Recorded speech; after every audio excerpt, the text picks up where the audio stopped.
Você já se perguntou como era a relação de classes na Grécia Antiga?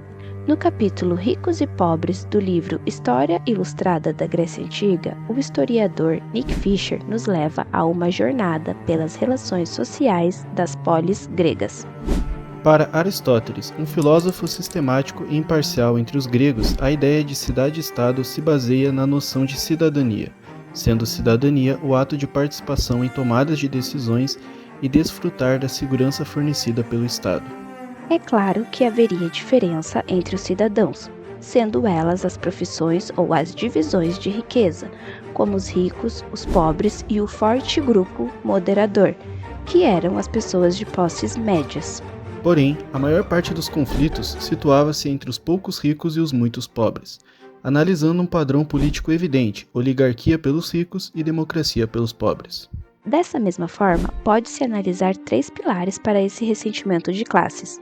O primeiro sendo a exploração econômica, o segundo a exclusão de cargos políticos ou participação e o terceiro o ataque direto à condição ou honra de um indivíduo. Esse cenário será evidenciado de diversas formas, principalmente a partir de poemas, como Hesíodo em Trabalhos e os Dias. Através dos poemas também serão formuladas diferentes ideias, como nos poemas de Solon. Solon, um legislador ateniense, acreditava que a riqueza poderia ser mais facilmente adquirida e de diferentes maneiras, muitas das quais injustas. Solon também defendia que as injustiças prejudicavam a coesão de todos e que a participação de todos em assembleia ajudaria nesse cenário. Em um de seus poemas para os cidadãos atenienses para alertá-los sobre a crise, Solon ressalta a culpa dos nobres e pede por novas leis. Ele defende que a aristocracia morreu em favorecimento da riqueza injusta. Além disso, o método de coesão na Grécia Antiga foi diversificado. Em Esparta, o processo de coesão foi lento. Inicialmente, Esparta reduziu grande parte da população a ilotas, possibilitando aos esparciatas territórios para atividade agrícola e os libertando do trabalho direto. Posteriormente, forma-se o estereótipo espartano, onde os ricos espartanos tinham um estilo de vida semelhante ao dos pobres, e quando não tinham essa semelhança, gerava conflitos entre as classes. Por outro lado, Atenas percorreu um processo mais igualitário e complexo.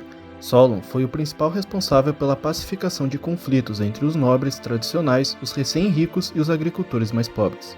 O método de Solon foi oferecer proteção a todos para evitar exploração econômica. Solon dividiu a população em 4 classes de riqueza agrícola: os donos de 500 alqueires e cavaleiros, os ricos, os hoplitas, cidadãos médios e os pobres, ou tétis. E com essa divisão, Solon conferiu a tentativa de igualdade a todos eles. É claro que as decisões de Solon não foram assimiladas imediatamente, mas foram aceitas com o tempo. Todavia, as leis solonianas foram enfrentadas pelo tirano Pisístrato, e após a tirania, o conflito aristocrático recomeçou. Como líder para formular reformas de estrutura mais democrática, Clístenes foi responsável por pacificar a população da época.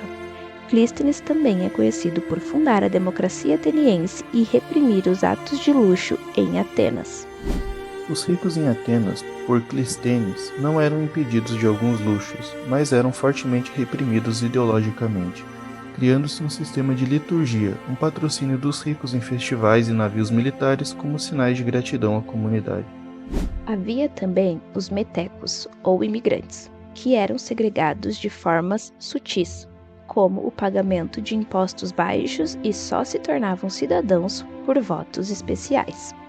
Contudo, no século V, desenvolveram-se diversas fontes de riqueza, surgindo os novos ricos, como dito anteriormente. Os novos ricos tiveram seu apogeu em 420 a.C. Eram mal vistos na sociedade e trabalhavam com manufatura, mineração, aluguel de casas, empréstimo e outros.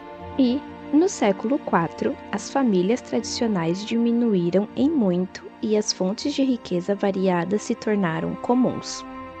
Já os tétis, ou pobres, eram vistos como cidadão modelo. Apesar da vida modesta, sabiam que sua posição não era de miseráveis. Ganhavam pequenas redistribuições de liturgia e impostos, e tinham controle sobre a elite. Estuda-se na atualidade sobre o ressentimento entre hoplitas e pobres, especificamente pelo apagamento do pobre na arte pública. É importante lembrar que apenas 15% da população de Atenas era cidadão de fato, e fatores como a escravidão eram um instrumento útil para postergar um possível descontentamento dos pobres, pois os cidadãos comuns sabiam da sua diferença com a elite, mas sabiam de seu vínculo com o clube ateniense masculino. Portanto, as questões enfrentadas na Grécia Antiga ainda ressoam hoje: desigualdade de renda, acesso ao poder e justiça social. Estudar o passado nos ajuda a compreender os desafios atuais e a buscar soluções mais equitativas. A Grécia Antiga nos oferece valiosas lições sobre a complexidade das relações sociais e econômicas. Ao entender as raízes das desigualdades, podemos refletir sobre nosso próprio tempo. Obrigado.